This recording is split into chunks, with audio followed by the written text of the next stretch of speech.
আমাদের নেতা তারেক রহমান স্লোগান শুরু হয়ে গেল, আমার কর্মী মারা গেল, আমার কর্মীকে মারলো অন্য দলের লোকেরা বা অন্যদের সাথে অন্যদের আশ্রয় থাকা লোকেরা, আর দায়টা আমার,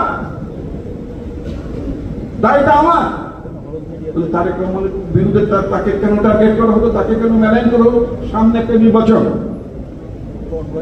বাস্তবতা হচ্ছে তারেক রহমান হচ্ছে বিএনপির নেতা, তার নির্দেশনে আমরা চলি, তার পথ নির্দেশনে আমরা চলি, তার নির্দেশনে পার্টি চলছে, চলে। আগামী নির্বাচনের প্রস্তুতি, আগামী সরকার গঠনের প্রস্তুতি, আমাদের সংসদীয় আয়োজন, সমস্ত কিছুই তারেক রহমানকে কেন্দ্র করে, তার নেতৃত্বেই। সুতরাং তাকে যদি মেলাইন করা যায়, তার ভাবমূর্তি যদি পূর্ণ করা যায়, তাকে যদি প্রশ্নবিদ্ধ করা যায়, ওখানে হচ্ছে অদৃশ্য শক্তি অথবা যারা মাঝে মধ্যে দৃশ্যমান হন পেঁচার মতো, তাদের অনেক লাভ হয়।